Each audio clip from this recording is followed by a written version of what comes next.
y'all hear me in radio land or on video land? We are live. We are live. It says cook your chicken and put some seasoning on it. Man, what are these people sending me? It's Friday. We're back. We got another show and another awesome guest. And today is the 11th of November.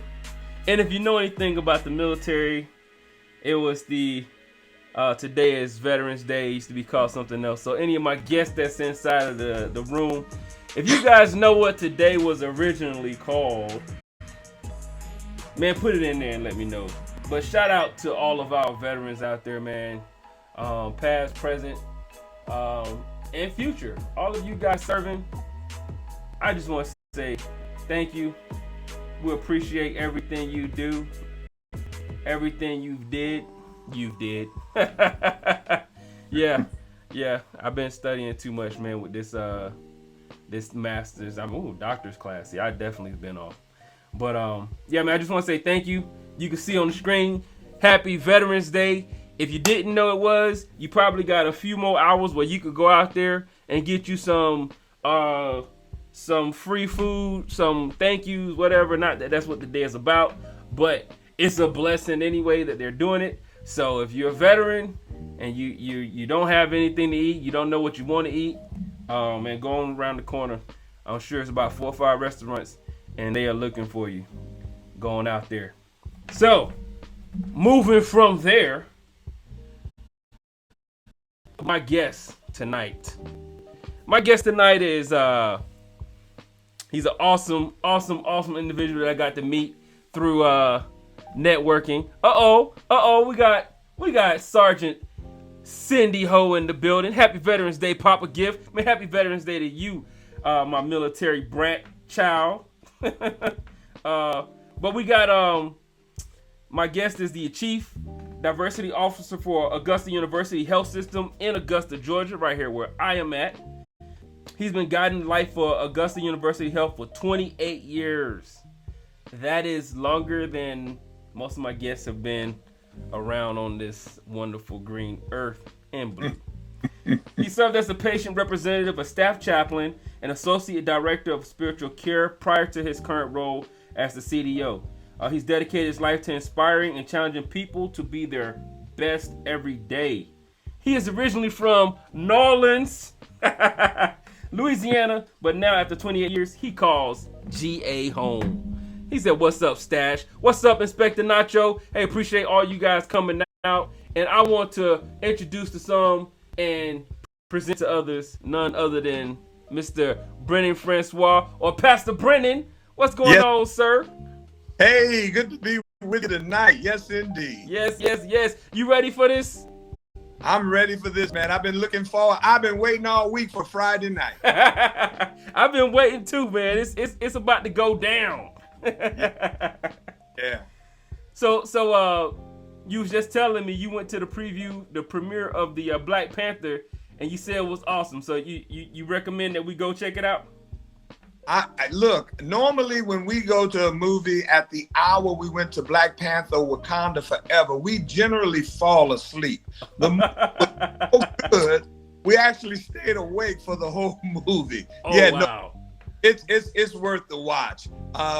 What we did though, prior to seeing the movie, members of my DEI team at Augusta Health University and various staff members supported a community event, a red carpet event for the premiere of the movie. And we were near 20 people dressed in Wakanda style clothing. We walked the red carpet. We shared the evening with one of the stars from the movie. And it was just an awesome way to introduce to the city of Augusta the latest Black Panther movie. That's wonderful. My mom is on, Lady Gift. She says, "Happy Veterans Day, son." Thank you, Mom. I appreciate it. Happy Veterans Day to you. The Jewel Junkie is on. That's my sponsor, the boss. She says, "Greetings, Papa Gift and guests. Thank you for jumping on, honey. I appreciate you."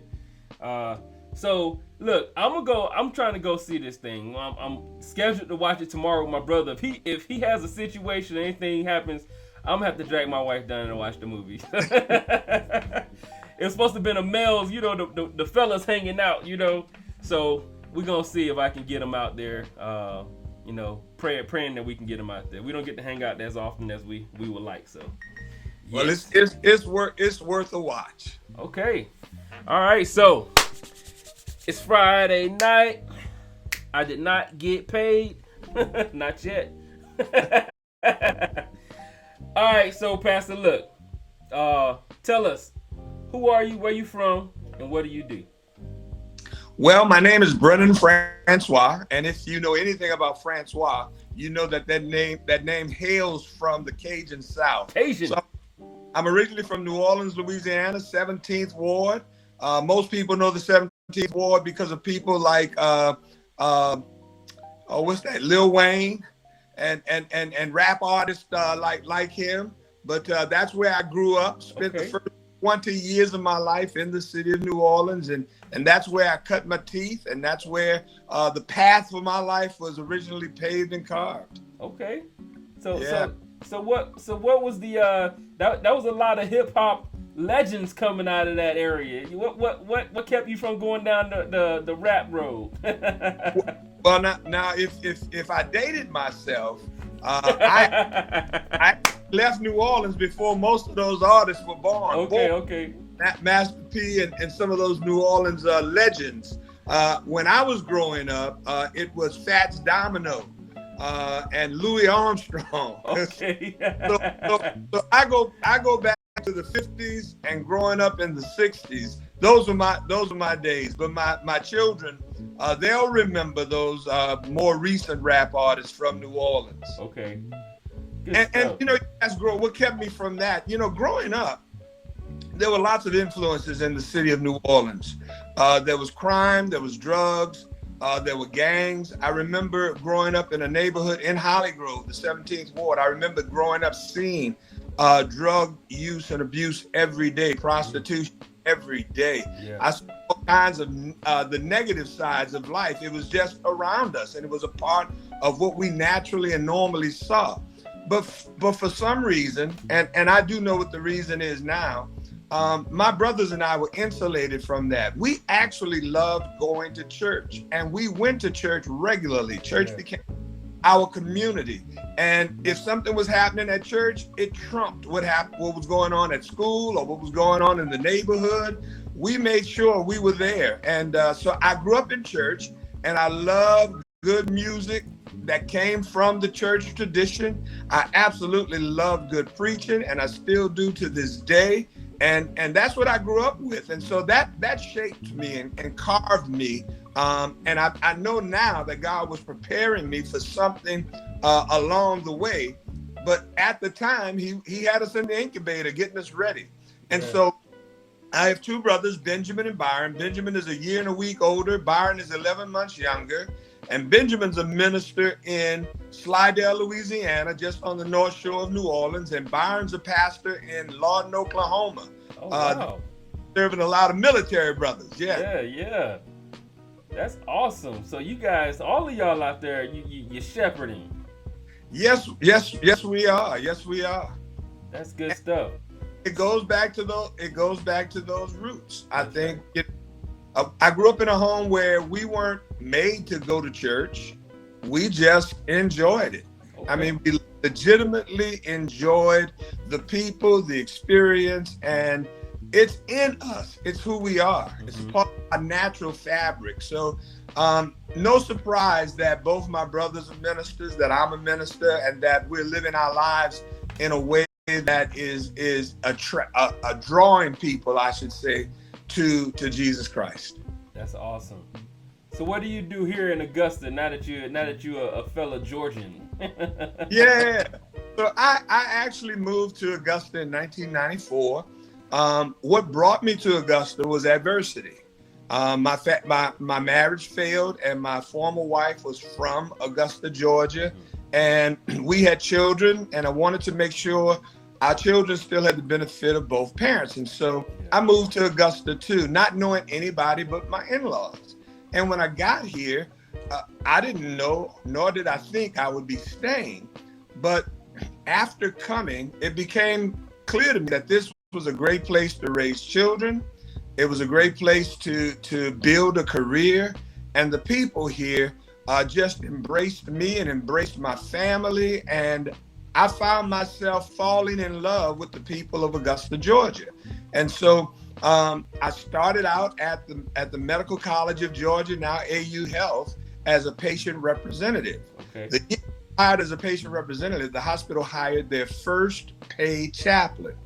And he was working by himself. He met me doing my work as a patient rep and had a premonition that maybe I was a minister, maybe I could help him. And so he asked me, he says, "You wouldn't by chance be a minister, would you?" I said, "Well, yeah, yes, I am." And he joined his pastoral care team. And so after being at the hospital 6 months, I transitioned to the Department of Pastoral Care and have worked as a hospital chaplain and associate director of pastoral care for 26 years. And so that was my humble beginnings here in Augusta. 2 years ago, the CEO of the health system asked if I would take on the challenge of building a diversity, equity, and inclusion effort for the health system. And so for the last 2 years, that's what I've been doing. Now, some might think that, I've left the ministry. As a matter of fact, some thought that when I started doing hospital ministry. Yeah. But the truth is, the work that I'm currently doing is just as much a ministry as what I've been doing previously. And I believe that God has a wide variety of ways for us to reach one another or to connect with one another. And that's my current job, helping people connect, people who are different, people who don't see things identically, but recognizing the strengths and leveraging the strengths of our differences and finding ways to bridge relationship. Yeah. That's awesome. That's so awesome. So you told us how you got into the diversity and inclusion part. But what's the pastoral care? Like what all does that embody? How does that work? So within the healthcare setting, pastoral care is primarily a support role. So typically when people come into the hospital, it's because something's wrong. Generally people don't show up because something's going right. With the exception maybe of giving birth to a child, most of the situations that brings people to a hospital is because they've gotten a bad diagnosis, or they feel different than they felt before, or something's broken, or something's not working right. Or there's been an accident or an incident. So it's surrounded by bad news. And most people aren't knowledgeable of how to navigate those difficult times in the moment. And so chaplains are in the healthcare setting to help patients and families navigate those difficult times. And so we deal with a lot of death and dying, and a lot of delivering of bad news. Now, there's lots of good things that come along with it, but the primary work is supporting people through some of the most difficult and challenging times of their lives. That's what healthcare chaplains do. Okay, man, it's one of those it's not risk versus reward. What's the word I'm looking for? It's a rewards. It's always rewards, but sometimes the rewards don't feel like rewards, right? When you're helping someone that's going through that worst case scenario. Well, people would ask me all the time, "Do you like your job?" And it's not a job that I can say I like, but I could say it is the most meaningful work that I've ever done. I know today what I've done and the people I've spent time with has had deep meaning. And I can't think of anything I've ever done that's had more meaning to it. To be able to hold somebody's hand and walk with them through the challenges of life and help them to see beyond where they are to where they need to be. Yeah. I recall on one occasion, I was asked to go into a patient's room who had just been diagnosed with cancer. And they were worried about how he would respond to the fact that he'd have to have chemo, he'd lose his hair, and they were going to tell him he had 2 to 3 years to live. And so I remember going into the man's room, and when I walked into his room, the first thing I noticed was that he had this long white hair, beautiful hair, and it went all the way down past his waist, down his back. And when I saw that head, if you look at my head, you can tell that, I don't have that gift. And I immediately was attracted to his hair. And I looked at him and I said, my name is Brennan. I'm one of the chaplains here. I said, I just got to ask you this question. How long did it take you to grow that hair? And so he and I began to talk about his hair. And as we talked about his hair, he told me where he was from and, what he enjoyed in life. Long story short, we forged a wonderful relationship. On the surface, he looked like somebody that maybe I wouldn't connect with. I'm a black male. He was a white male. He had long hair, and he was from the mountains, the Appalachian mountains, and did not know a lot of people of color, and had not had lots of relationships. And so on the surface, it would seem impossible for these two men to connect. Right. But we connected on his hair, and we built a relationship. I was able to partner with him through his cancer treatment. Not only did I partner with him through his cancer treatment, every time he came to the hospital for a visit or for treatment, I was there with him and with his wife. We became friends. Then it got to the place where whenever he came, he'd bring me a gift, something he built with his own hands. Wow. One time, house. Another time was a small bank, and our conversation and our relationship grew. And the man that they told would be dead in 2 to 3 years lived another 10 years. Oh, and that yes. was based on the fact that I found common ground. And that's really what ministry is about, not just healthcare ministry. I would say this is true in military ministry. This is true in pastoral ministry, right. True in prison ministry, to find common ground. Often what we do is we focus on uncommon ground. Uncommon ground separates us. I believe it's important to discover our common ground and build on that. Then once we built on that, the relationship we established allows us to be able to converse about our differences in positive and meaningful ways. And when we do that, watch this now, it takes us to what I call higher ground. And a lot of people never get to higher ground because they won't take the time to understand each other on common ground and have those hard and difficult conversations about our uncommon ground. But we do that, off the higher ground we go. Look, you preaching up in here now. Look, we got in the chat group, we say, I love it, helping people connect, from Jewel Junkie. Mom says, praise God. Jewel Junkie says, yes, that's the gift.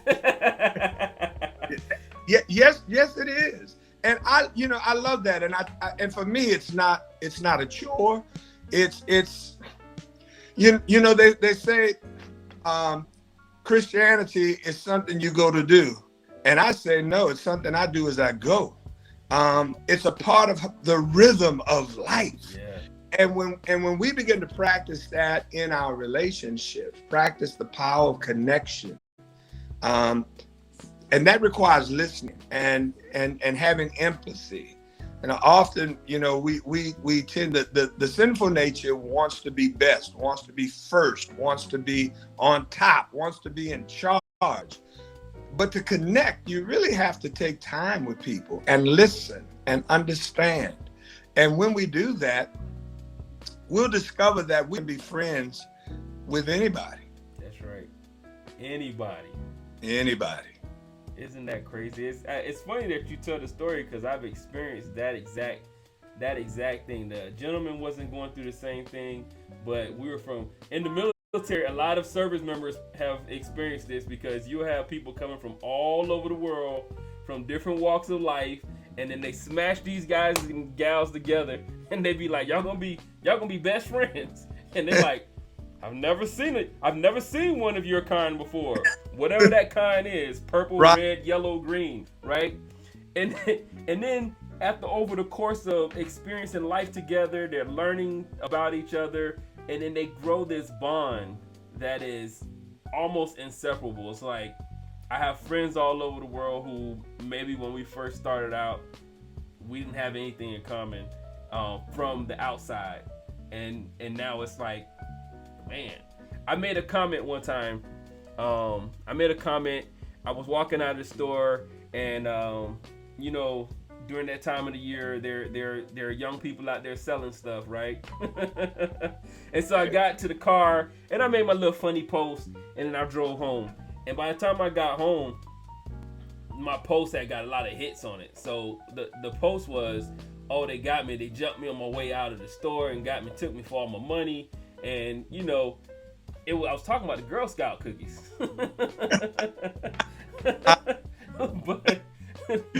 but my battle buddies from all over the world, they was like, "Yo, I'm on my way. Say less. Yo, we gonna get them. Don't worry about it." I'm just like, no, it's Girl Scout cookies. I'm talking the hustlers, the hustlers. They got me coming out of there. I was trying to tap dance my way out of buying some cookies, and they was like, "Nah, we got those too." "Oh, you don't have cash? We got the swipe card thing too." And I'm like, "Okay, I guess I'm buying some cookies today."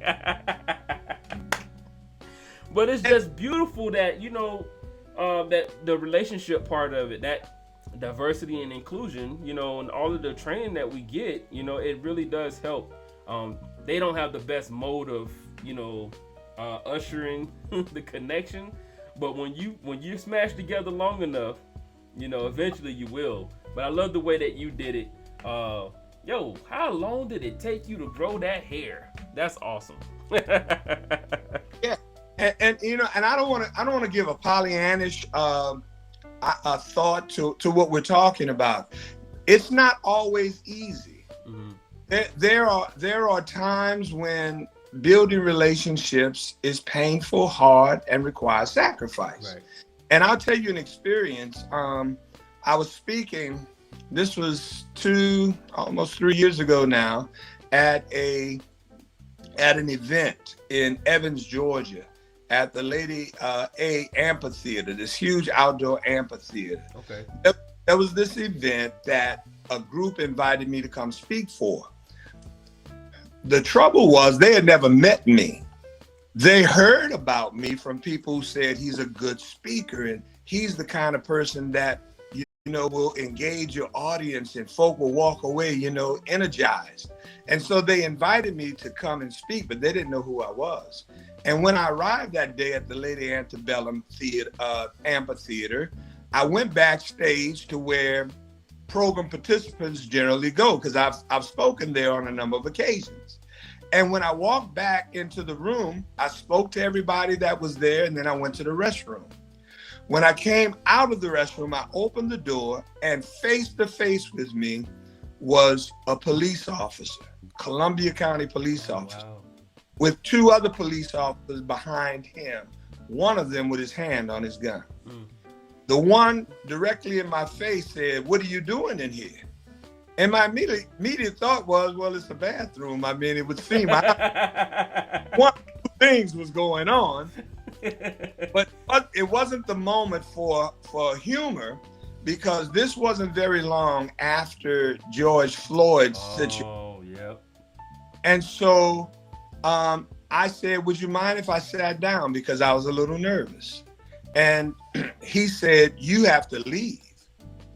And I said, "But why?" And he said, "They said you don't belong back here." And I said, "Well, my name is Brennan Francois, and I'm the keynote speaker for this event."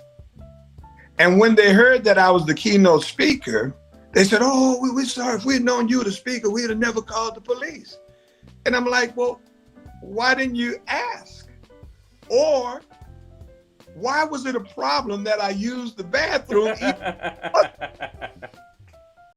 Well, I was looking for the person who was over the event, and the person who was over the event was the person that actually called the police. What?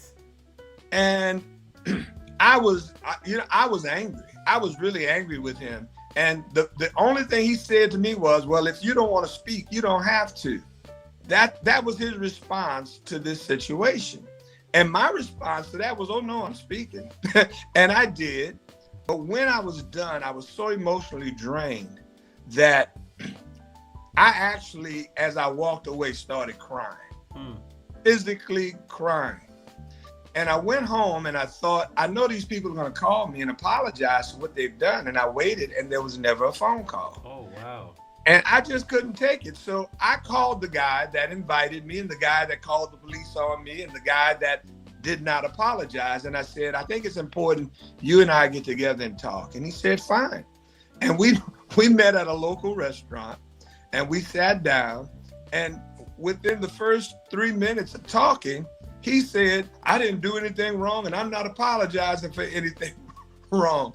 And before you know it, I'm still angry for what had happened to me. He's not going to apologize. And we were in a confrontational position. We were ready to be angry and at odds with one another and walk away enemies. Right. When as we were talking, the Spirit of God said to me, listen to this man's story. Stop being angry and find out who he is. And so I said, tell me something about yourself.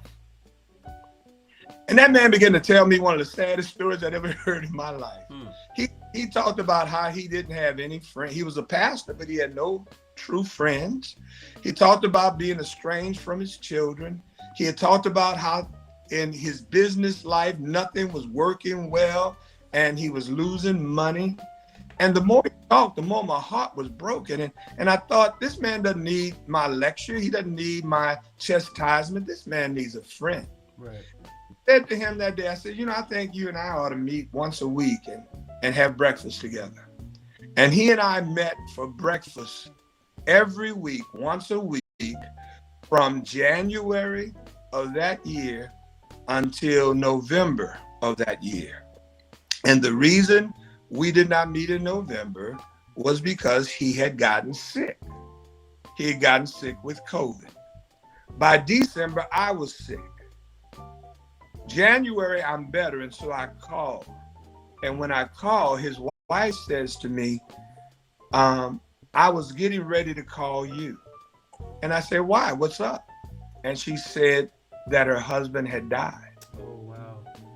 And she said, I was calling you because you are his only friend. Wow. And so it took my backing down. It took my allowing myself to forgive a person who rightfully wronged me to build that connection. And what I'm saying is sometimes it is easy. When I met you, the connection was almost instantaneous. I mean, I loved meeting you, talking to you, hearing your story. There was a natural connection. But there are times when, and the person I talked about with the long hair, natural connection. But there are times when there is not a natural connection. And we often give up on those situations and on those people, right. But people need love too. And I believe we're called to love the challenging. And that's what Jesus did. He loved the unlovely. He loved the folk other people would not, could not, and did not love. And when we extend ourselves in that way, that's when we begin to make the kind of difference that I think this world needs. It's wonderful that you say and you lead, you let off with that. And I'm doing my writing this week is about leadership and, we got to connect it to how, Lady Gift, mom says, powerful words, sir. Jewel Junkie said, that's so profoundly put. Yes, indeed, it is. But so this week, and that was one of the things that I was talking about was basically that it's a book by Mr. Smith. I think it's James Smith. And he's talking about humans are desiring animals. I couldn't get past the point of him saying that we were animals. So I went deep into the apologetics on that thing. And I was like, first and foremost, I know, I understand, and I have to move past this, but I'm going to drop this pen right here, and I'm going to spin my wheels for a second, since I have to write anyway. But then after I got past it, I was just talking about how, as a leader, for me as a leader, one of the biggest examples is that, servant leadership, something that, we will talk about, and how my biggest example, Christ, the last, big event aside for the cross, he got his people together. It's like, what's up? Now check this out. Y'all take your shoes off and stick them in this bucket. I'm gonna wash your feet. Oh, what you doing? But the commander-in-chief, you can't be doing that, man. What you doing? You the king? You can't get down here and wash my feet. Nope. Now, why did he do it? It's because he showed them that if I can humble myself, if I can do this, surely you as a leader, this is what you should be doing because you saw me do it. And now when you do it and you keep doing the same things that you saw me do, it's going to keep reproducing humble servant leaders. That's right. That's right. And somebody's got to be the first to illustrate that. And this is how I see it. And I didn't get there automatically. It took some effort, but Jesus looks at me messed up, broken, making a mistake, hurting him, and he forgives me. That's right. So it's important for me to forgive, in this case, that particular man. And the pain he caused was because he was in pain. I have a friend who says, hurt people hurt people. That's right. I was just about to say that. That's what I was experiencing.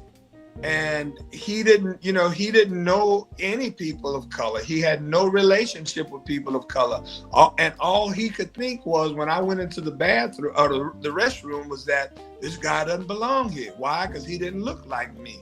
But that changed those months that he and I had breakfast once a week, and we were faithful to do it. And we watched the evolution of our connection grow stronger, and the tone of our conversation becomes sweeter. It was just a marvelous experience. And when he died, I had never met his wife, but he had been talking to his wife about me. She knew me when she answered his phone, and she said, "You were his only friend." Wow, and so I think, and we take people for granted. We think people who have jobs and live in nice neighborhoods and nice cars, we think they have it all together. But everybody is going through something. That's and if we don't take the time to listen and hear their story, we never really know. Come on, Pastor. You preaching on that thing. Everybody is going through something. There's a meme that is out there that I love.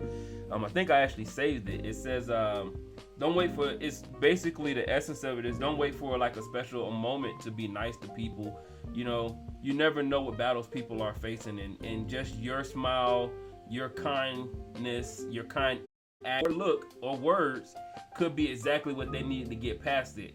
Flip side of it is, you could also be that straw that breaks the camel's back. That is snapping back at them. They may be leaving and on their way to, like what was the one where the kid had cleared all of his books out of his locker, and somebody knocked his books out of his hand on his way home. A kid came out of nowhere. The Lord sent somebody there to help him pick up his books, walked him home, became his best friend. And when they graduated, he was the one who was the young man giving the speech, and he told the story that he was going home, clear his locker out, so his mom wouldn't have to do it after he committed suicide. Wow. Yes, sir. Somebody saved my life tonight. That's right. Yeah, and we really don't know the good we do. There's a song that says, "Thank you for giving to the Lord. I am the life that was changed." It may not be to the kingdom that we realize what our influence in a person's life truly meant to them. That's right. So we're in Cincinnati. I'm in Cincinnati with my son. We've been up there doing a little work, and we had left the hotel and jogged from the hotel to the gym. Jogging back, and I said, "Man, let's get a sandwich." So we went into this little sandwich shop, and I ordered a sandwich. I thought I ordered a turkey sandwich, but the man started making something other than a turkey sandwich, and he said, "Here," and I said, "No, that's not what I ordered." He said, "Yes, it is." I said, "No, it's not." I said, "I ordered a turkey." He said, "No, you didn't. You ordered this." And I could hear my tone and my volume going up, and his tone and volume was going up. And my son looked at me and said, "Dad, just take the sandwich. Don't holler at this man. You don't know what kind of day he's had. You don't know if his child is sick or if his wife is mad." And my son went through this litany of things that could potentially be going on with this man, so that he wouldn't remember what kind of sandwich I ordered. He said, just be kind and take the sandwich. And I did. And the reason that touched my heart is because we can preach something to our children that we ourselves don't do. Right. I was really grateful that my son called me on that, and from that time forward, I've always been thoughtful. I wonder what they're going through. I wonder what their story is. I wonder. Yeah. And I think if we had more curiosity, we would slow down on some of the anger, and we would cut out a lot of the bitter talk and the toxic language that we often use. And so living that life then illustrates to other people what the Christian life is about. Most people see Christians and go, I ain't doing that. because they we preach something that's not working for us. Right. So if it works, then let's work it. Because they preach theory. It's no application, it's theory. Right. And that's not what it's about. That I hate this. Someone told me that they try to eliminate the word hate, right? So it's like I really dislike, but I really do hate. I hate it when you get into an establishment that is cloaked in the religious word and they give you good message, but then when it's time to go, it's like whoa, where y'all going? Yeah, don't do that. It's like you just told us, you just gave us some fire. I mean, it was like legit. Let's go out here. Let's kick down these walls. Let's go, go see the sick. Let's go see the people in prison. Let's go. And then you go, and it's like, oh man, y'all unfaithful. Y'all hanging out with people from. I'm like, we all supposed to be one body. It's not this building is one body. It's each building is part of the body.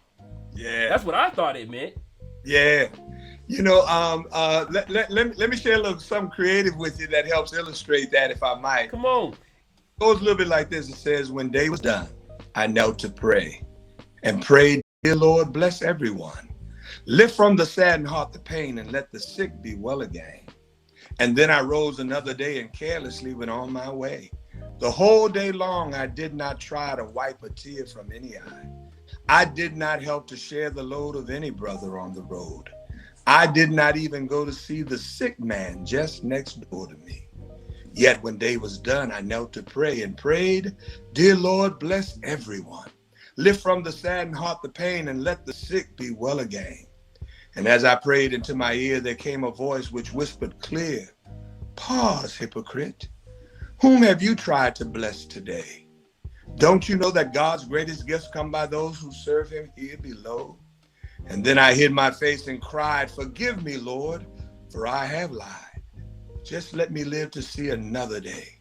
Then I will live just as I pray. That's good. Who is that, you? No, that's actually T. Marshall Kelly. T. Marshall Kelly is an old retired minister that lives in Alabama. And I heard him he sings and preaches, and I heard him in concert one time do that poem, and I never forgot it. Wow. And you got that one down, because I just knew you was I was like, oh shoot, I don't remember my poetry like that. I couldn't quote any of them.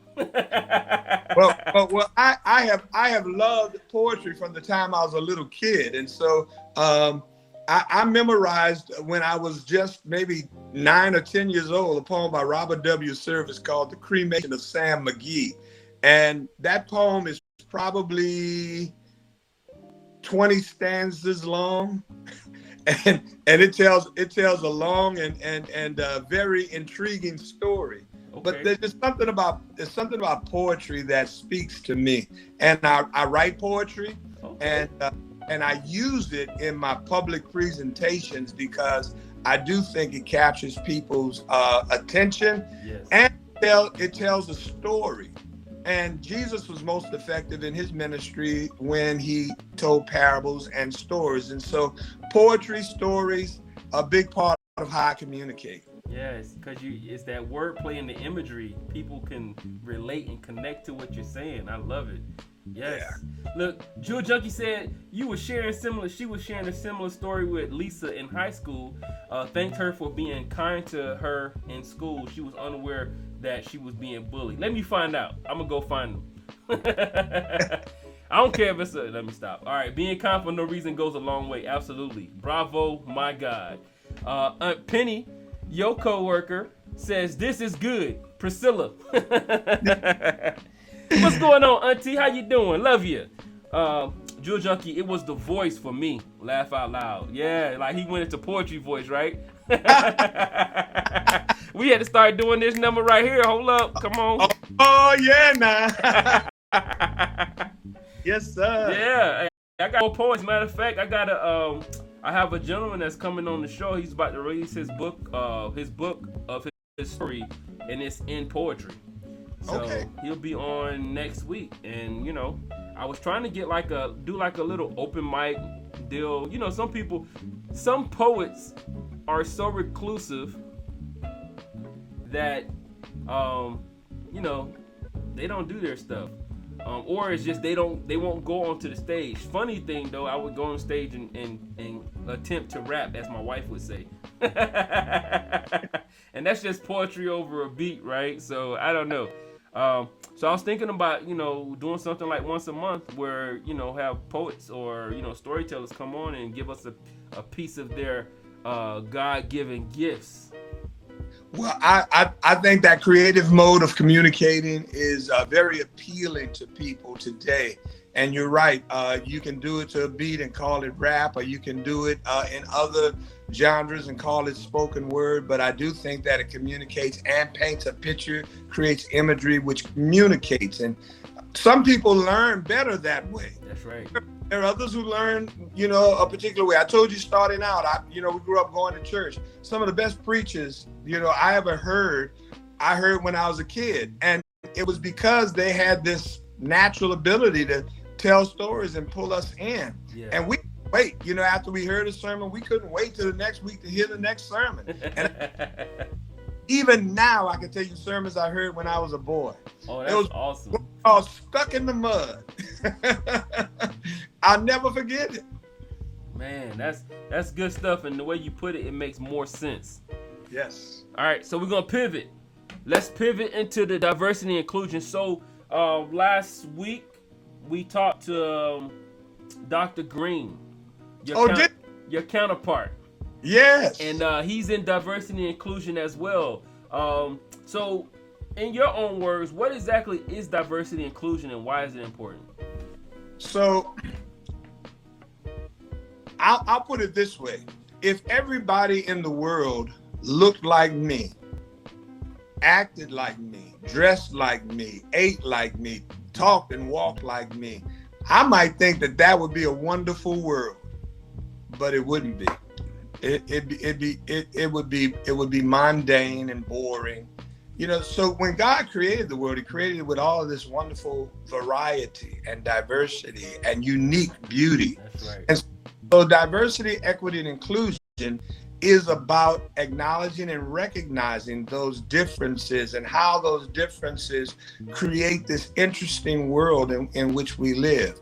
The equity piece is that even though we're different, it's important that we treat everybody fairly and right, and not necessarily the same, but fairly. So there's a justice element included in equity. And then inclusion is really about making sure everybody is participating and enjoying this thing we call life. And so in my understanding of DEI, I believe that DEI, if you could picture three intersecting circles, at the sweet spot where diversity, equity, and inclusion come together is this word I call belonging. When diversity, equity, and inclusion are working properly, you get this sense of belonging, the fact that I'm supposed to be here. Right. In this environment. I can contribute, and my contributions make a difference. And so I call that the web, W-E-B, the web, the place where everybody belongs. I think when people have that sense of belonging in their workplace, I think they're more productive and engaged employees. I think when you have that in a church setting, you're more willing to to share the load that helps your church grow and minister more effectively. I believe it's also true in family life. I think often marriages fail or children feel isolated because that web doesn't exist. And so diversity, equity, and inclusion is the understanding that while there are differences between me and you, when we connect and we're together. And I also believe that that's a biblical principle. So if you look at, I think it's Ezekiel 37, it's the valley of dry bones. And those bones were dry and disconnected and lifeless. Mm-hmm. In order for them to be effective, the bones had to come together. And so the head bone to the neck bone to the shoulder bone to the backbone to the hip bone to the thigh bone to the knee bone, the leg bone, foot bone, to even the little toe bone. And when the bones come together, it doesn't matter what your part in the body is. Every part is important. That's right. And if that's true, stub your little toe. It's just a little toe. It'll break you down.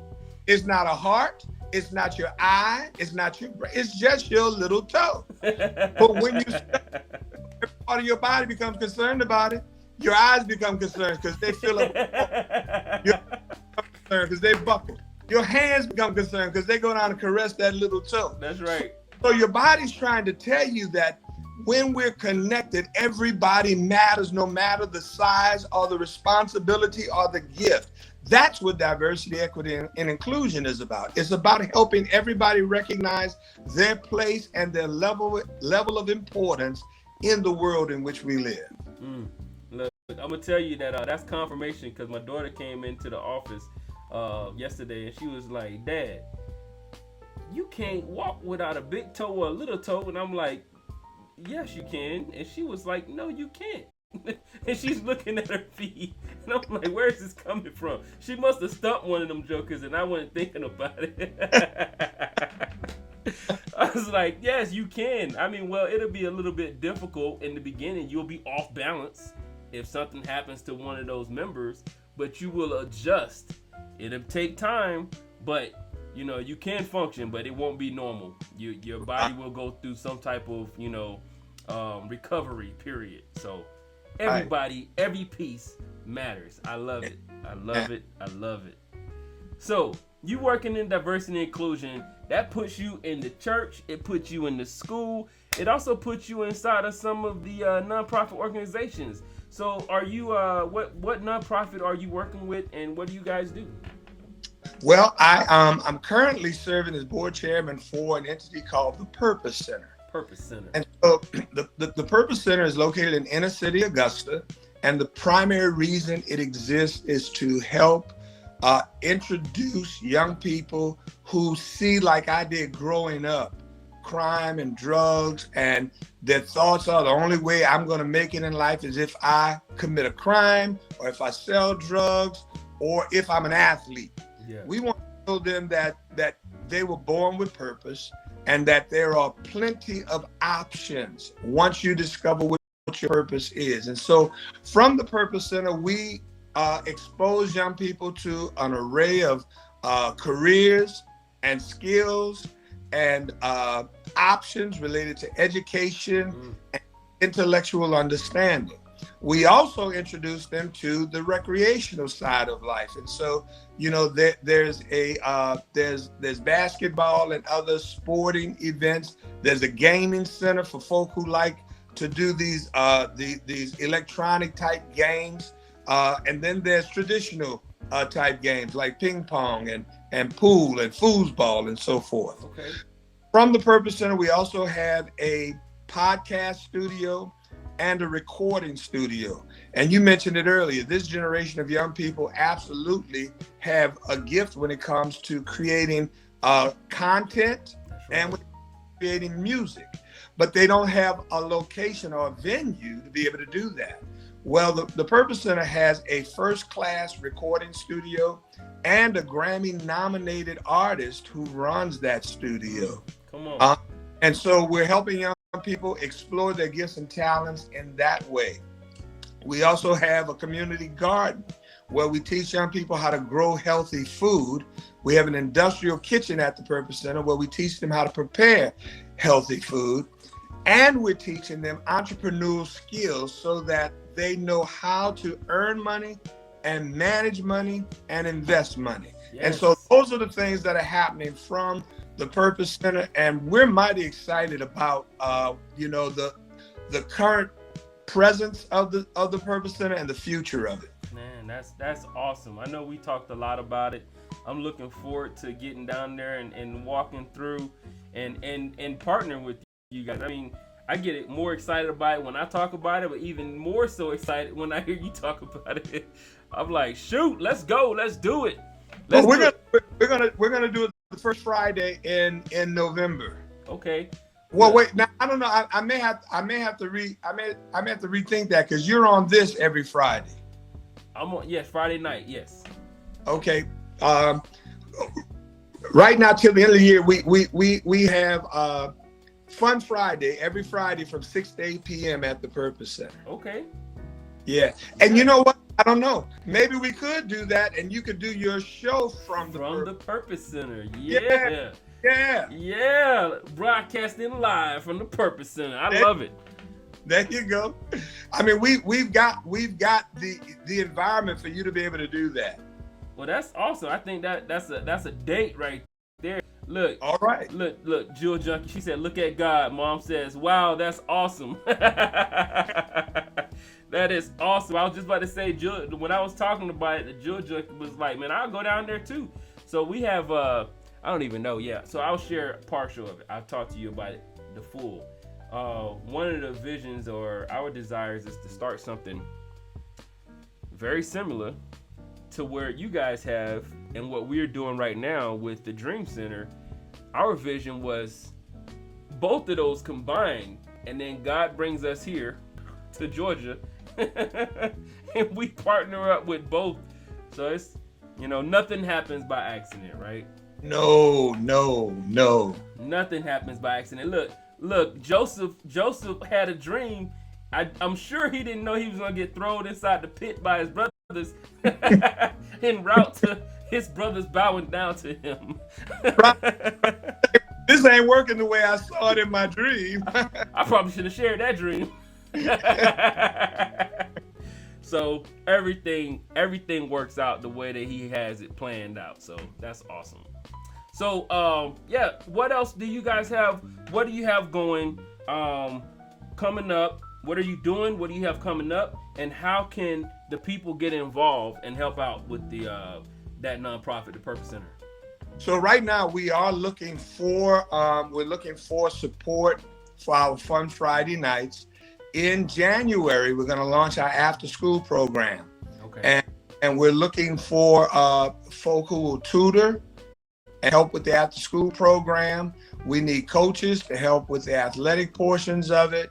And so if any of your listeners are looking for an opportunity to volunteer and make a difference in the lives of young people, there are multiple options at the Purpose Center.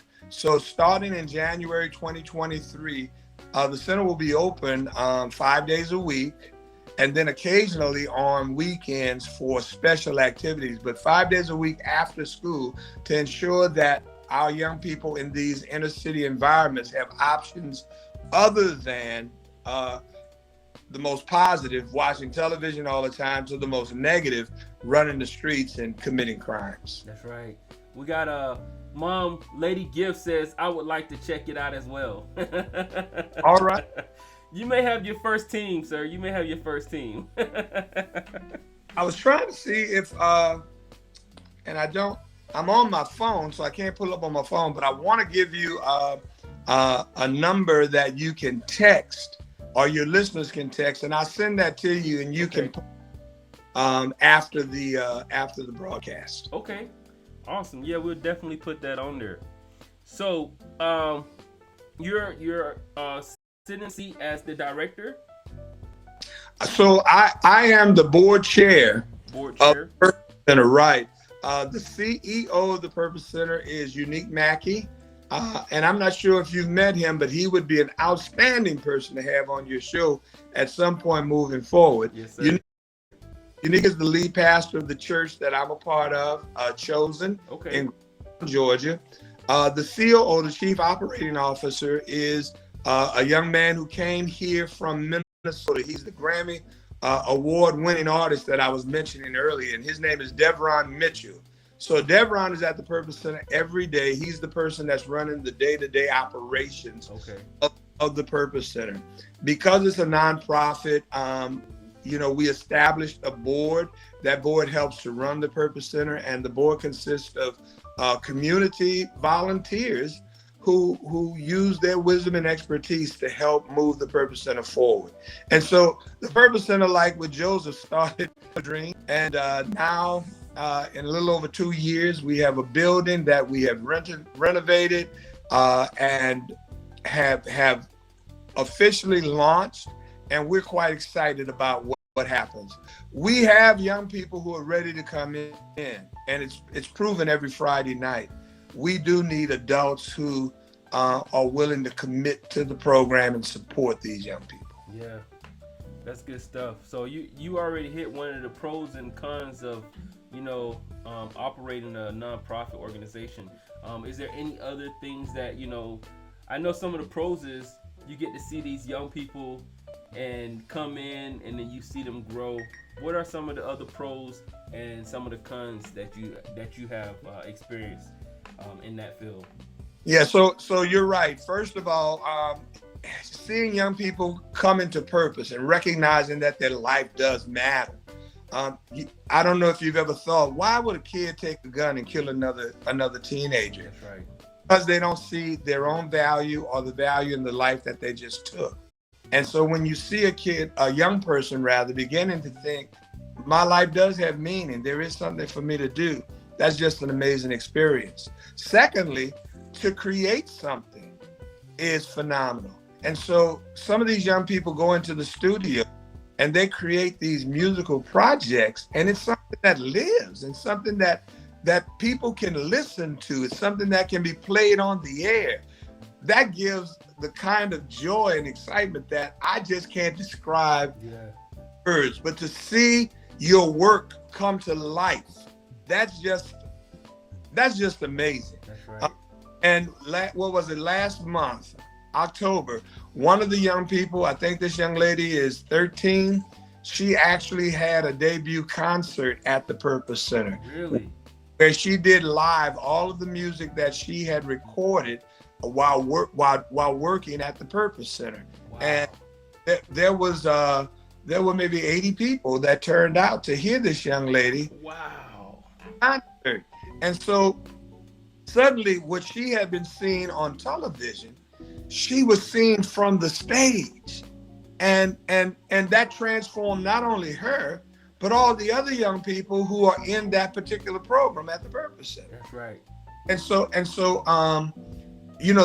those are the positives that I see when I think about the young people. Also, I gotta mention, putting your hands in the dirt, putting a seed in the ground, then harvesting later okra and collard greens and cabbage and beet and all of the other things that, what they saw was a seed in the beginning, but when it was all done, they were actually taking that stuff to the kitchen, washing and preparing it and then cooking it and eating it. I mean, who knew? I think also there are, from an adult perspective, because the Purpose Center is a nonprofit, there are people who have resources and have no idea what to do with them. And I say because we often squander our resources on things we don't need. And the Purpose Center exists because there are people who recognize that this is a good work, and they've dedicated some of their resources to ensure that the Purpose Center stays open. And I just would say to your listeners, if there's anybody who's looking for a worthy cause to invest in, and to be able to see what your investment is doing, that's one of the ways I've seen a lot of positives. People have made investments and they see what those investments have done, and it excites them. And now they feel like they're just squandering money or throwing money away. They see their money actually going toward a very worthy cause. Some of the challenges are, as we mentioned earlier, it takes people to run this, and not just anybody. I mean, you have to have a heart for young people, and so there are times when people have obligations and commitments, and their time is limited. But if a person contributed, 2 hours a week or whatever it was, it doesn't matter how little. If you're just faithful and consistent with whatever you give, right, it does in fact make a massive difference. And so if there's a skill set you have, something that you could teach, there are things that we never thought about that somebody showed up and says, I do this. Never thought about that. And they get a chance to do that. And if you have a passion, we have a venue for you to, demonstrate that passion, especially if it can be a blessing to our youth. You speaking to somebody out there. Look, Mom said yes. Aunt Penny says it's very nice facilities. So. Yeah. She's. You call her Aunt Penny, I call her Priscilla, but she's been there, and it is a phenomenal place. And also, it's a place that we do and can rent for events. So if anyone's having an event that they need a venue for, we have just about everything that you would need for an event. A very good and capable sound system, all of the electronic monitors and media related things, a large meeting space, outdoor space. Wow. There are grills and things if you wanted to, have some outdoor cooking event. There's a nice outdoor basketball court that we've actually used to run basketball camp. We did our first basketball camp this summer with over 75 campers. The court has been finished, and all of our purpose, branding is now on the court. Oh yeah. It's just so lots of possibilities for those who might be interested in renting the center. If there are people who want to record, they want to finish a recording project, it's something that the Purpose Center can partner with you on as well. And so those are some of the ways that we generate some revenue to continue to do the programs that we do from the center. Right.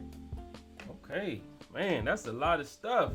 Look, if you don't catch it all, make sure that you go ahead, rewind once you get on over to YouTube, and listen to it again. And then I also have the number on there at that time. All right, so tell me, we're gonna dive back into the your pastoral side and that care side.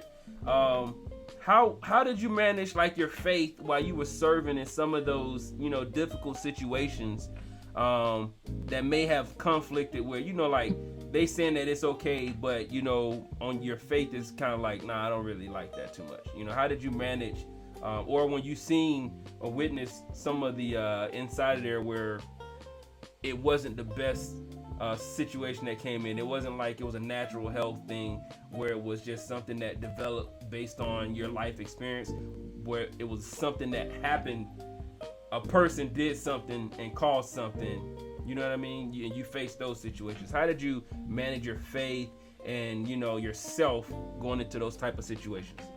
Yeah, that's really a great question. And the first way I'll answer that is by saying this, that no one situation is like any other situation.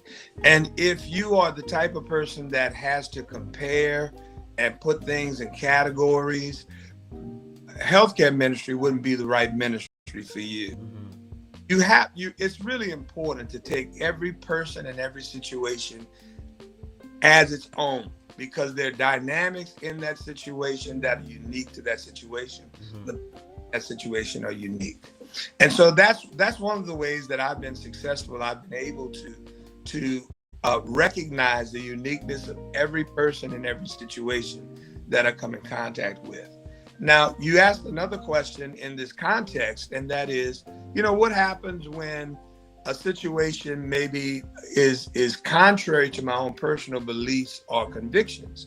And that could happen because, again, in healthcare, things happen to everybody. So, you could be an atheist, you could be a Christian, you could be a Buddhist, you could be a Muslim, you could be one of a number of things. Right. And I'm your chaplain. How do you do that? Right. So, in healthcare ministry, it's really not about my faith. It's really about their faith. And it's my job to help them embrace what's important to them. So healthcare ministry is not about religion. It's more about spirituality. Right. It's important to understand the difference between the two.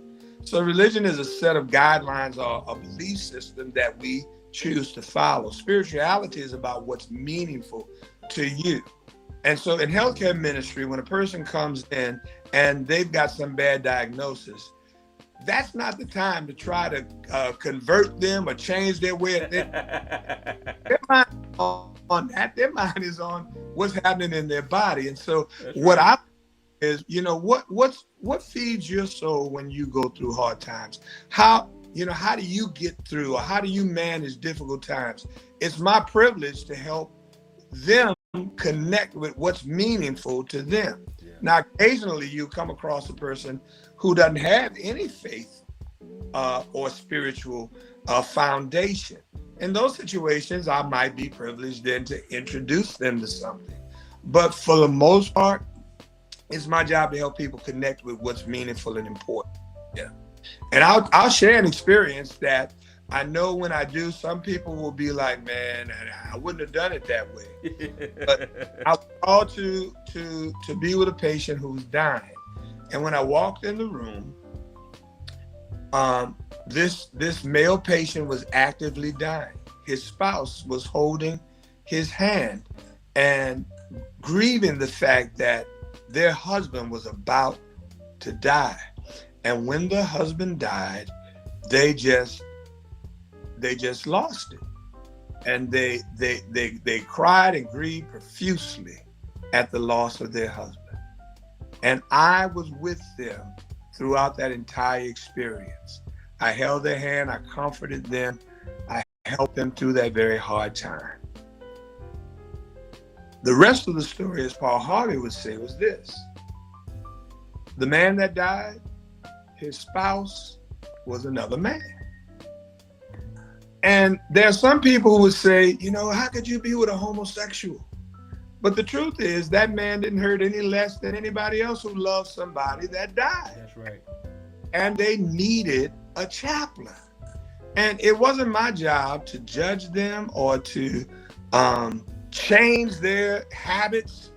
It was my job to be with them. That's right. And that's really the primary practice of a good healthcare chaplain, to be with.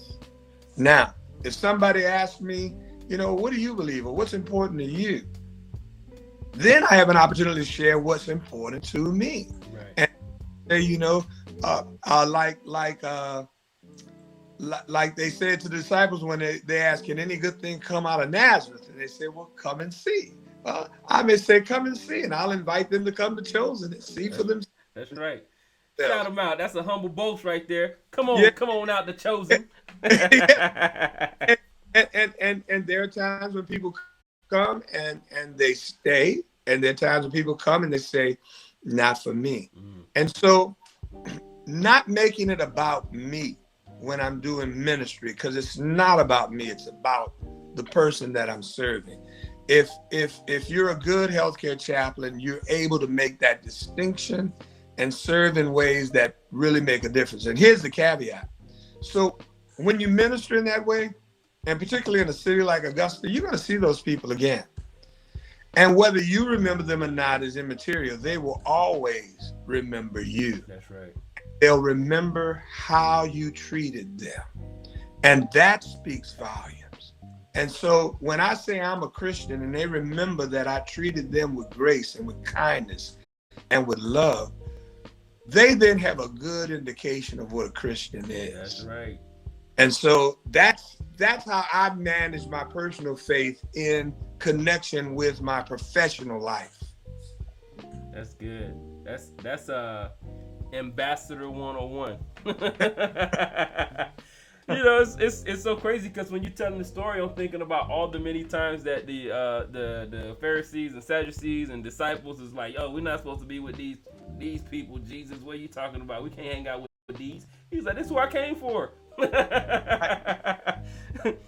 I came to hang out with them. Y'all got it together already. Y'all don't need me." That's what, you know, I hear that, and it's so crazy. It's because, you know, we can get caught up into religion so much so that we miss the actual meaning of what we're supposed to do. You know, we're supposed to be followers and believers, and we get wrapped up in religion. And the last thing somebody need at that moment when you was talking about that perfect example is somebody trying to give them the law. You know, it's not the time. I'm sure if you're being wise, like you said, we're told to be wise in all things, right? You know, if you don't have it, ask for knowledge, ask for wisdom. Yeah. And when you do that, I feel safe to say that I'm confident the Spirit would not have you do that. You know, it's like even when they were in the New Testament, the Gospel, when Paul, when he found himself amongst the Gentiles, and he had to relate to them. He didn't relate to them based on his knowledge. He said, "Hey, you know what? Who's this guy right here that don't have no name? Let's talk about that guy. How about that?" Right? And it was like, "Oh, you know, we didn't ever got an understanding of that guy. Okay, so tell me more about it." You have to, if you want to witness to somebody, you got to find a common ground, or you got to at least. See, you said it again. Common ground brings people together. Yes, sir. When we focus on uncommon ground, it keeps us separated. And this is why there's a church on every corner. You know, come on. One little thing that we differ on, and that's all we focus on, and it keeps us from coming together. And when we don't come together, the devil wins. I'm done with him winning. I want us to win. And the way he wins, the way we win, is by finding common ground. Common ground gives us relationship. That's right. Not religion, but relationship. Yes. We walk together on common ground, we build relationship. And when we're in a relationship, it's easier to discuss our differences. That's right. See, I got a wife, and we don't always agree. But because we are in relationship, we can discuss our disagreements in a meaningful way that doesn't pull us apart. That's right. I absolutely love that about our relationship. That can be true for any relationship if we're on common ground.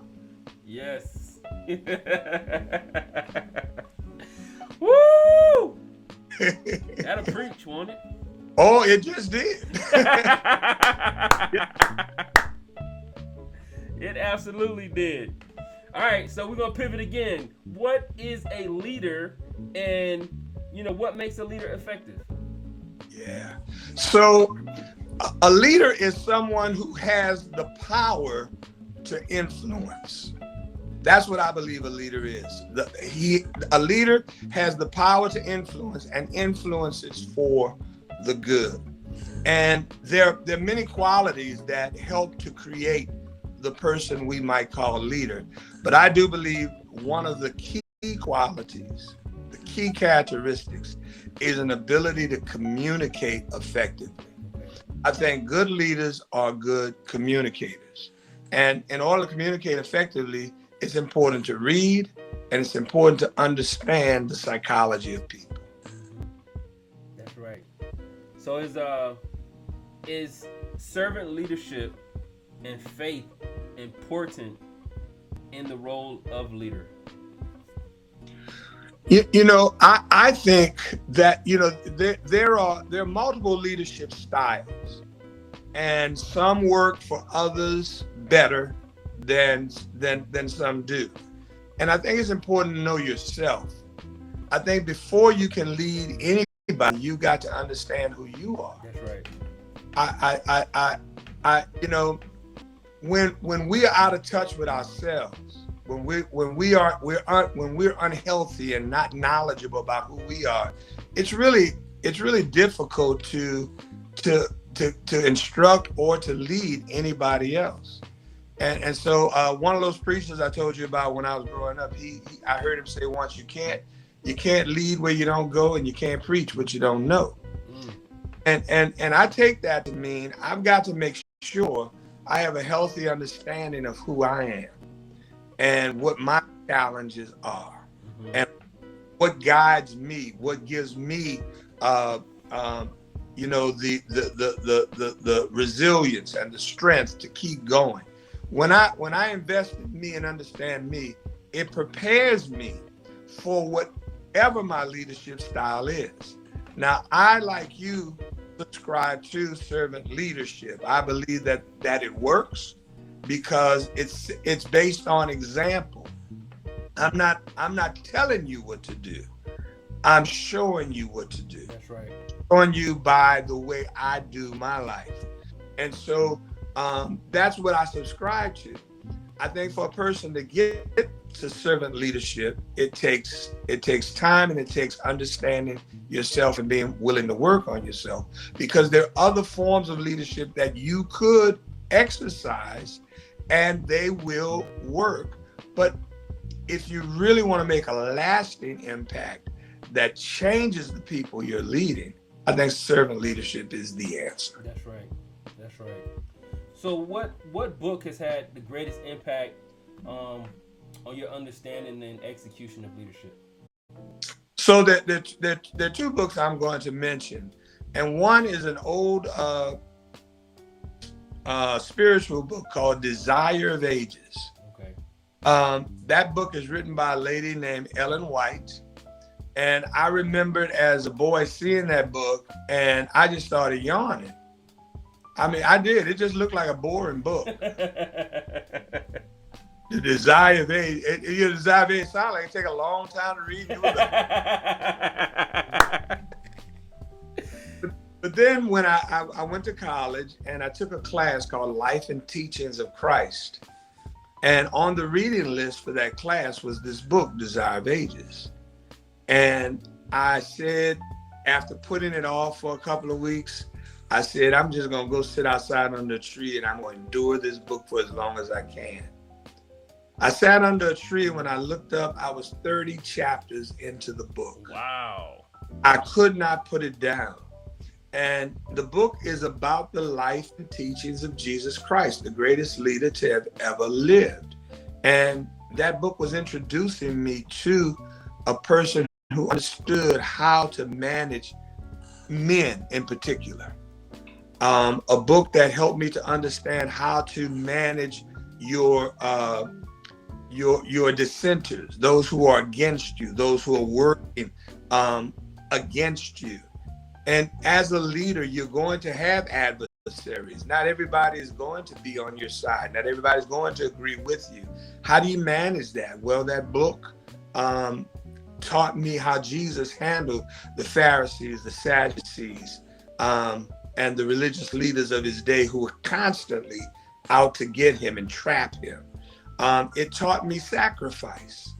You know, as a leader, you will make sacrifices. And so I began to see all of that through that book, Desire of Ages. So it shaped my thinking as a pastor who I believe is of the church, the shepherd of the flock.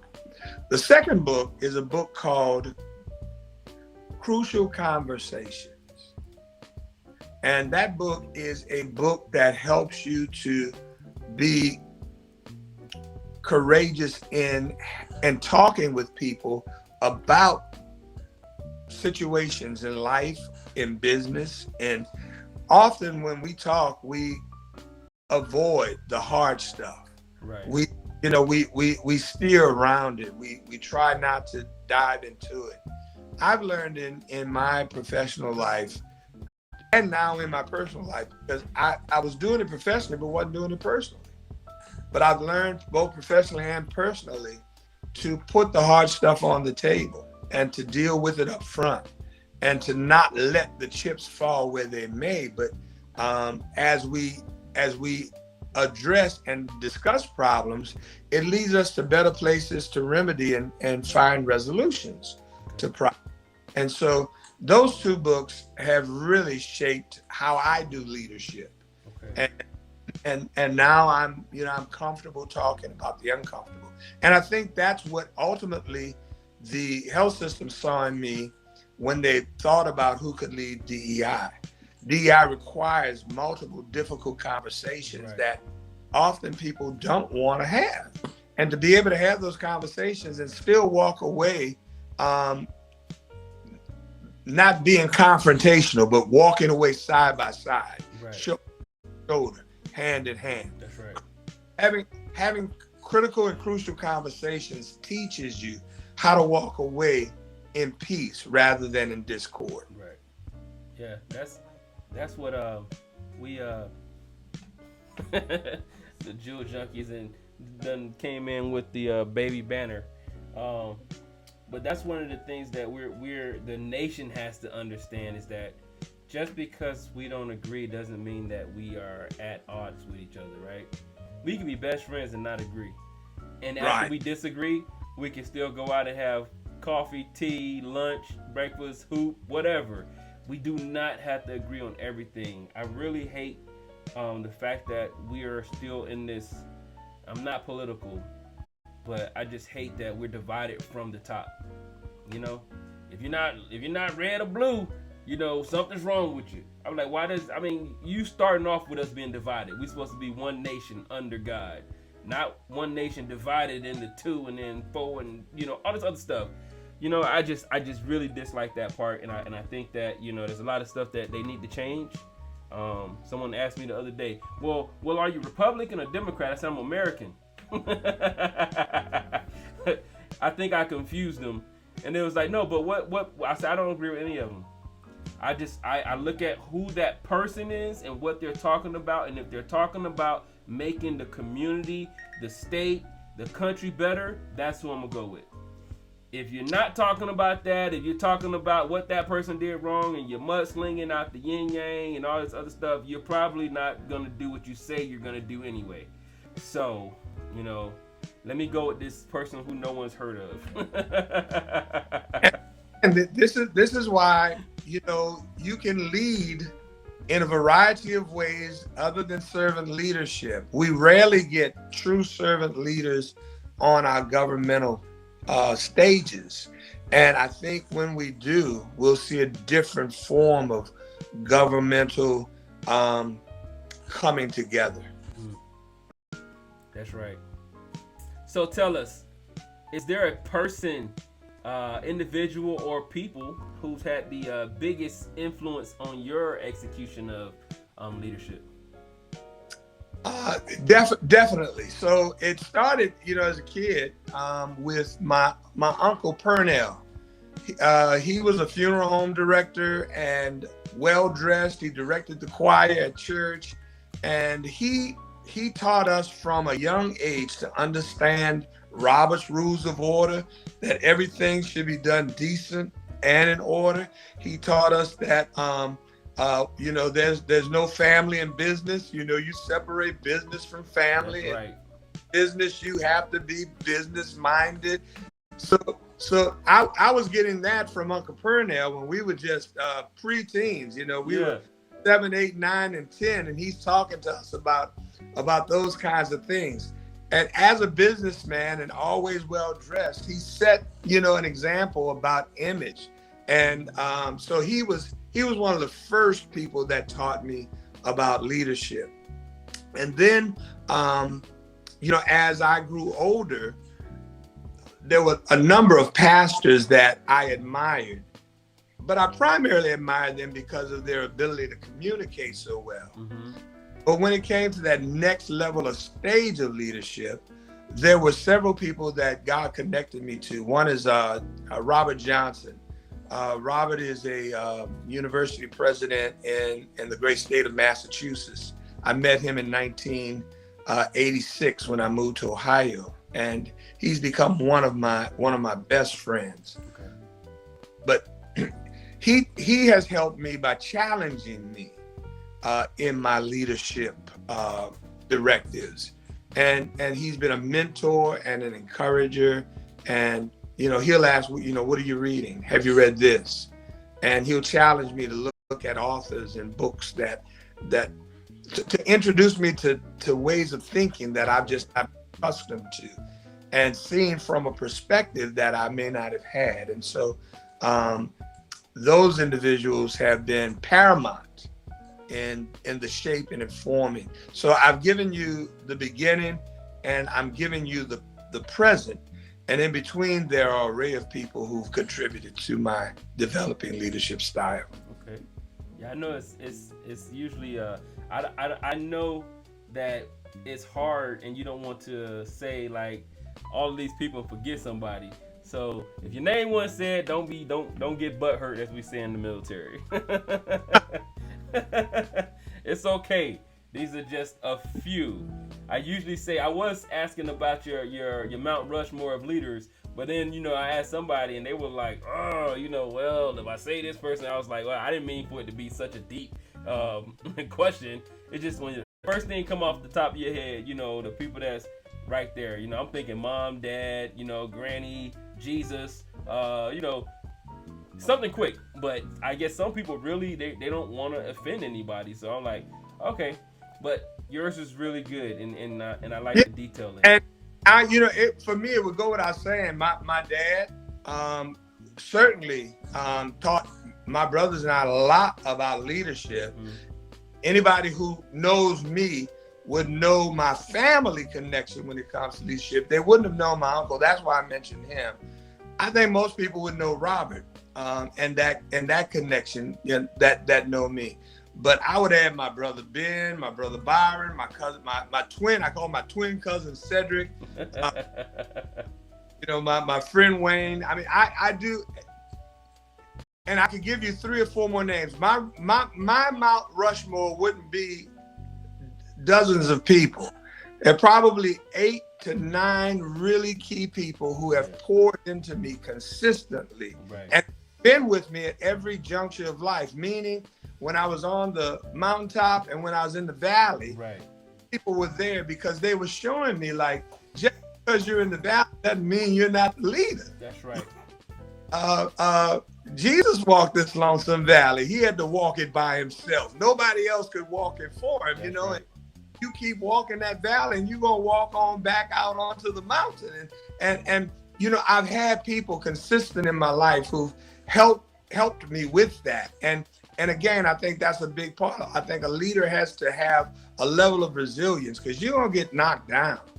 And if you don't know how to get back up, if you don't know how to recover from the setbacks and the defeats of life, you'll never be a quality leader. And so there have been people in my life and still in my life who contribute to that.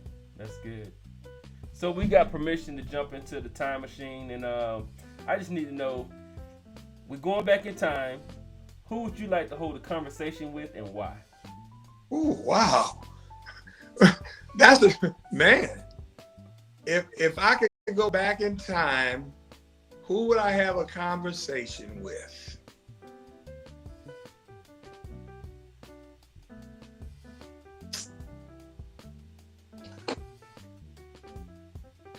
So there would be 2 people for me. One would go back to biblical times. Okay, we got 2 stops.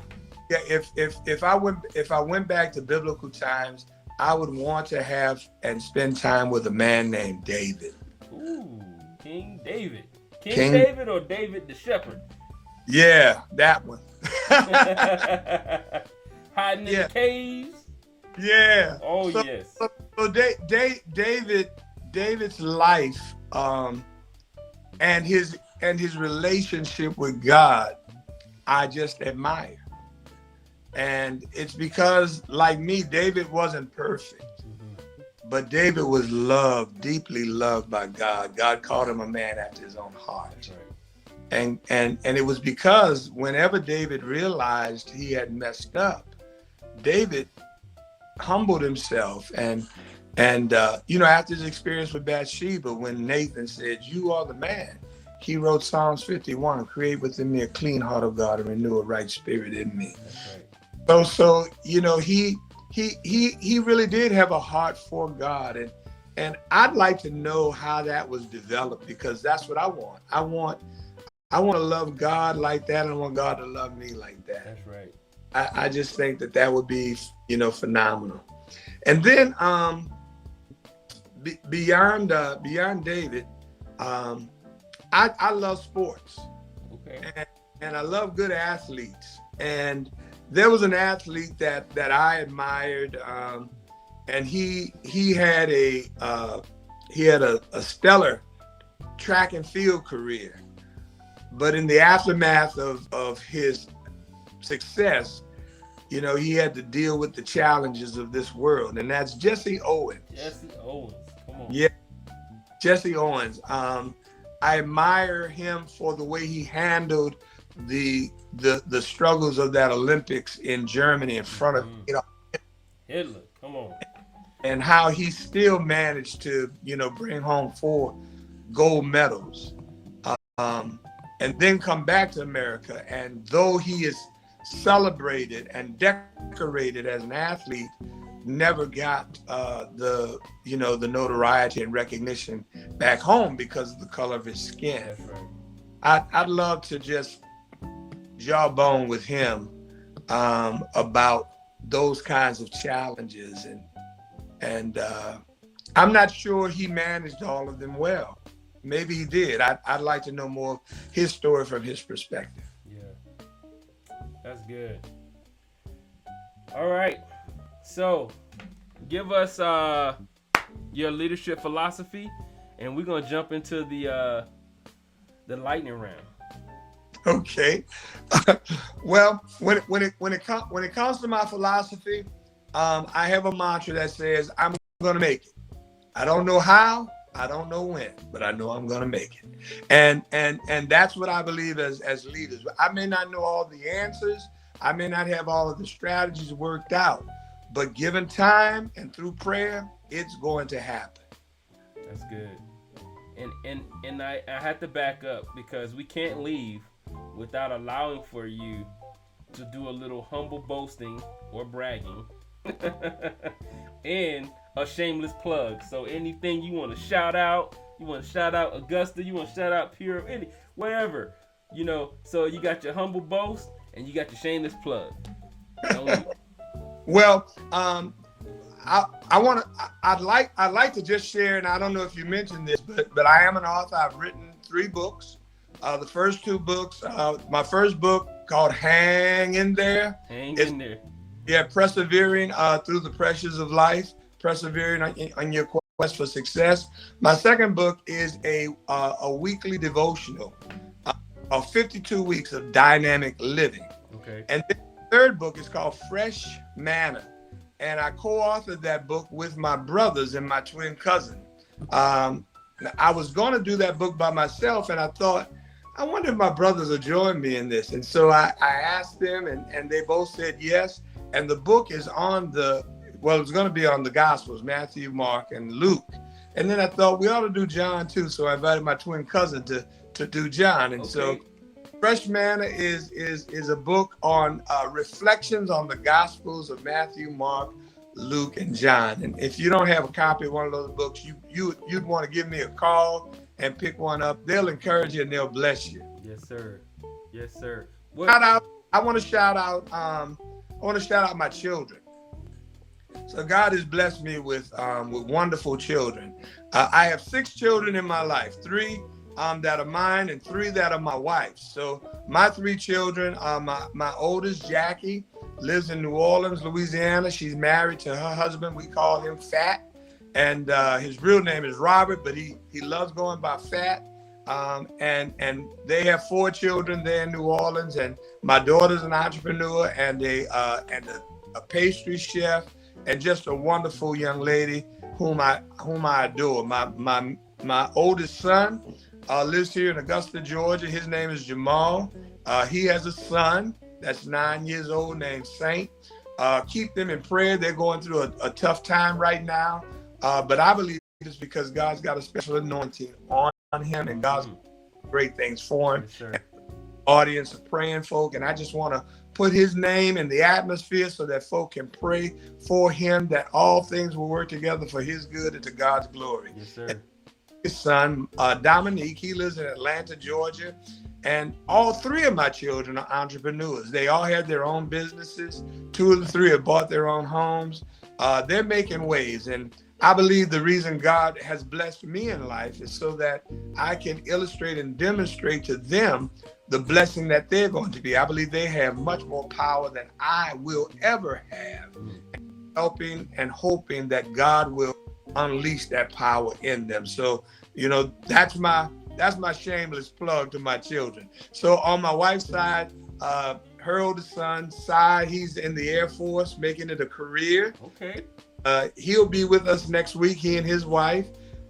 Middle son, Manny, lives here in Augusta and is in the restaurant business. And youngest child, Vivian, she's also in the Air Force and will be here in about 10 days. And Vivian and her husband are expecting their first child. So congratulations.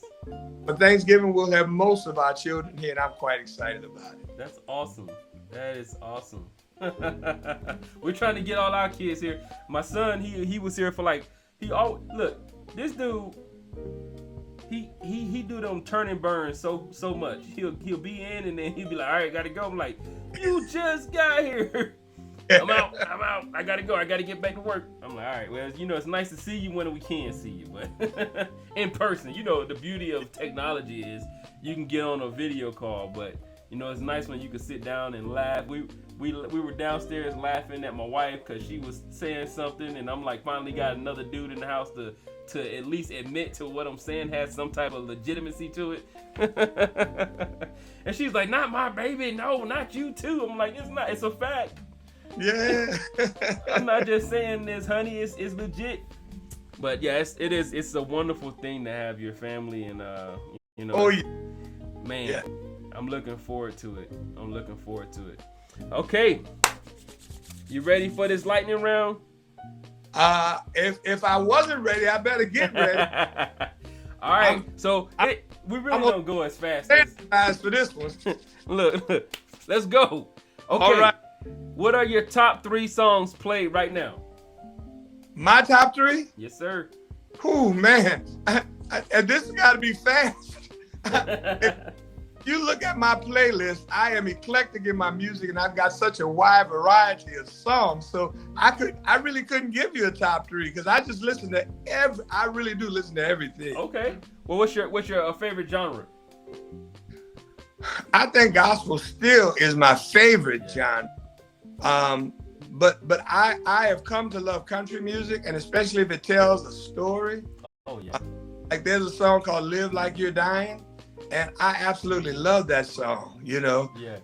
It talks about a guy who just got news that he's got a little time to live, and they say, well, what did you do? And he says, I went skydiving, I went Rocky Mountain climbing, I went on a bull named Fu Manchu. I loved deeper, and I forgave people, and I lived. And he said, and I wish that everybody could live like they were dying. Man. Yeah. Yeah, that's a good song. I'm gonna have to look that one up. Oh yeah. All right, what's your go-to for inspiration? My go-to for inspiration is me. I'll read something I wrote. Okay. I'll read something from my book or one of my poems, but when I really need inspiration, that's where I go. And I also go to my music. Yeah. Okay. What's your favorite pastime? Favorite pastime? Scrabble, word games. Okay. Yeah, what was your favorite class or subject? Greek. Greek? Enochain, Halagos, Kai Halagos, Prantan, Thean. Yes, sir. I loved it. Oh, wow. So we got to take a trip to Greece then. Well, this is biblical Greek. Okay. Yeah, not conversational Greek. Okay. I just, they told me when I went to college that Greek was going to be hard. And so because I thought it was going to be hard, I studied long and hard and became pretty proficient in it. Became the Greek reader for the campus. Really? Yes. So you could see those words, those symbols, and you read that? I sure could. Oh, Oh, wow. Okay, that's awesome. And Hebrew. After I got good at Greek, I said, let me take my hand at Hebrew. And you figured it out? Oh, yes. Oh, man, we're going to have to talk. We're going to have to sit down. Yeah. Awesome. I loved it. Okay, so what's your favorite food? Red beans and rice. Red beans and rice. Pie, filet gumbo. But I love red beans and rice. Yes. Okay, who's your favorite artist? Now, you talking painting or music or? Art, music, paint, whatever. Any. You can give me both if it's two different ones. So, for a long time, one of my favorite music artists was Luther Vandross. Okay. And I had the opportunity to see him in concert 3 times. And he was a showman. I mean, just powerful voice, powerful shows. It was an experience going to one of his concerts. Mm-hmm. But again, like with music, I like, there's this group called the Black Violinists. I love that. I go to New Orleans for the Jazz Fest, and I could spend hours at the gospel tent. I can spend hours at the jazz tent. I can spend hours at the blues tent. I just like music, and if the music speaks to me, I'm all in. Okay. I love the symphony, and I love picking out and hearing every individual instrument. I just love that. Yes, I love that too. That's awesome. I love the musicality of it. If it's good and it's pieced together right. Yes. So right. I would then Handel's Messiah. I love the score, and could sing and have sung every song in Handel's Messiah. Really? Oh yeah. Oh wow. Hold up. Didn't you say that your sons they're producers or they do music? Yes. Both my sons are in the music industry, and they both have projects. And my youngest son is now he's gone back to college to get a music degree because he really wants to do engineering and producing, and that's what they do. That's awesome, man. I'm gonna have to sit down in your area and learn, soak up some knowledge. Okay, what's your favorite team? Football, it would be who that, baby? Who that? Them Saints? New Orleans Saints. Yes, I do. Okay. What's your favorite cartoon? Wow, favorite cartoon. So when I was growing up, it was Johnny Quest. Johnny Quest. If you, I don't know if you even know that cartoon, but growing up, that was my favorite cartoon, Johnny Quest. Yes, sir. All right, Marvel or DC? Marvel. What's your favorite vacation spot? Yes, indeed, Aruba. Ooh, I gotta get there. Yeah, I gotta get there. That's one of the ones on the list. Yes, indeed. Yeah, best sand and clearest water. Now, I'm going to the Philippines next month. That might change. Okay. That's is your wife from the Philippines, right? My wife is from the Philippines. Yes. Okay. Good stuff, man. Let me know how it is. Now, my wife has been to the Philippines before, and we weren't allowed to go during that time frame. Military folks, I'm not in the military anymore, so I can travel. All right. So let me know how it is, and we may be going out that way too. Yes, sir. All right, Pastor. That is the end of the show. Thank you so much. It was awesome. I absolutely enjoyed this, and I'm looking forward to connecting with you. We're going to do the Purpose Center. We're also going to have you all over to dinner. Yes, sir. Oh, yes, sir. Yes, please. And we will be doing the exact same. All right. All right. Have a good one, sir. Much love. Love you too. All right. Good night. Everybody else that's out there, thank you for coming out. Thank you for hanging out on a Friday. You guys rock, man. And if you didn't know, tomorrow is coffee, crepes, leadership, and pancakes. Get up, grab your coffee, have your breakfast, and turn on the show so that you can sit down and get some leadership lessons. Because tomorrow's topic is based on the most common type of incompetent leader. Isn't that crazy? We've all experienced it. Talk to y'all later. Peace! And happy Veterans Day. Love you.